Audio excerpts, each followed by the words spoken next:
पूर्णिया के निर्दलीय सांसद पप्पू यादव आज राजधानी पटना पहुंचे। पटना पहुंचते ही उन्होंने बिहार में आज बढ़ते अपराध, आरक्षण व डीजीपी को हटाए जाने मुद्दे सहित कई मुद्दों पर आज बड़ा बयान दिया है और सरकार को घेरने का प्रयास किया है। इस पूरे मामले को लेकर के क्या कुछ कहते नजर आ रहे हैं पप्पू यादव, आइए सुनाते हैं। आरक्षण जब बिहार में या तमिलनाडु में पहले भी दिया गया 67%, उसके बाद मेरा एक आग्रह है, सिर्फ यह कहना कि नीतीश कुमार जी यदि डबल इंजन इसको अध्यादेश नहीं ला पाते हैं, भैया तो क्या बोलेंगे आप लोग, ऐसे करिएगा तो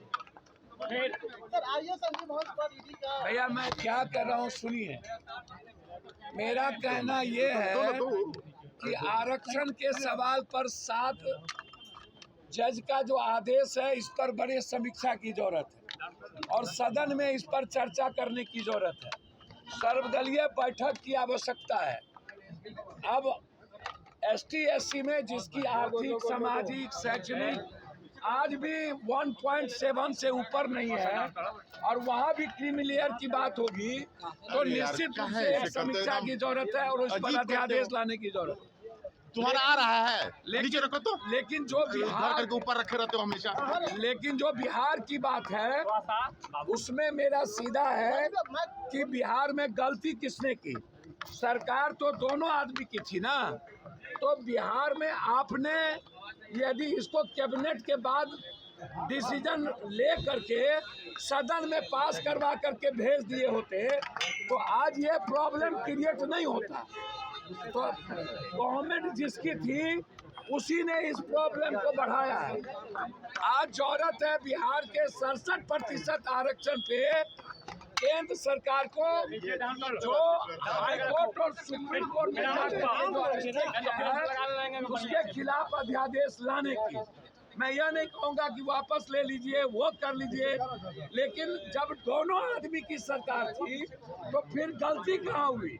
जब आपने 67% आरक्षण दिया तो फिर सदन में पास करके क्यों नहीं भेजा? और आज सबसे पहले सत्ता पक्ष और विपक्ष दोनों मिलकर के यहाँ सदन से पास करके भेज दे, तो गलती तो पहले ही हो चुकी है।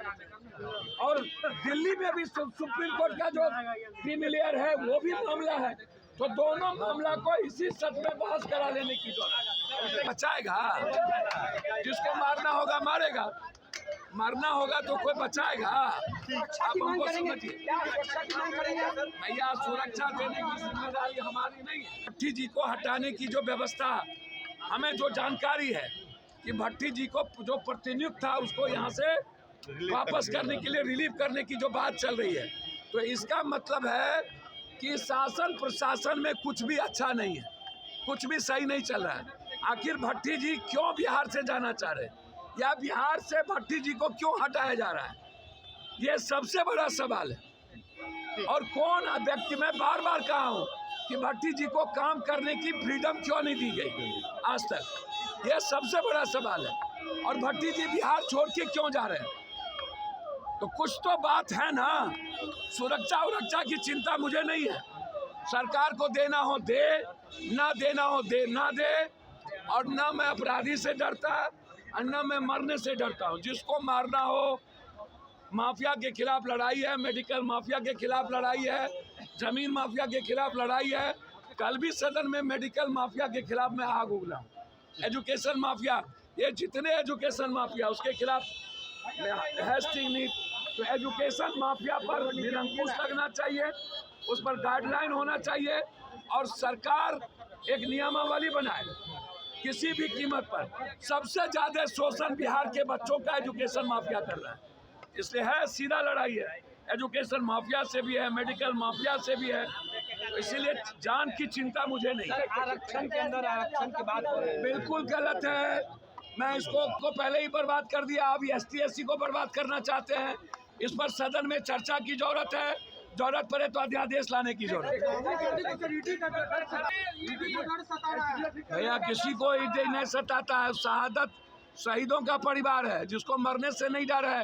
राहुल गांधी को कोई डरा सकता है, लेकिन जो हालात है ईडी के, चूज एंड बाइफर्केशन, और जिस तरीके से आप कर रहे हो, बिहार में बहुत सारे पदाधिकारी पर ईडी का केस है, जो बड़े बड़े पदों पर सेक्रेटरी बैठे हुए हैं 2-3, सबका नाम आ रहा है सर। जितना IS है पटना में बैठे हुए सेक्रेटरी सब ED के शिकंजे में है। तेजस्वी यादव कल मिलने गए थे मुकेश सहनी से और कह रहे हैं अच्छा, तो जैसा कि आपने सुना, पप्पू यादव ने तेजस्वी यादव के यात्रा बिहार के DGP RS भट्टी को हटाने सहित जो आज सुप्रीम कोर्ट का जो आरक्षण का मामला है उन तमाम मुद्दों पर बातें की और कहा कि सरकार कहीं ना कहीं मंशा जो है आरक्षण के प्रति सही नहीं दिख रहा है। हालांकि सुप्रीम कोर्ट का अभी अंतरिम फैसला नहीं आया है, लेकिन कहीं ना कहीं पप्पू यादव एक बार फिर से इन तमाम मुद्दों को लेकर सरकार को घेरते नजर आए हैं। दर्शन न्यूज़ के लिए ज्ञानेंद्र की रिपोर्ट।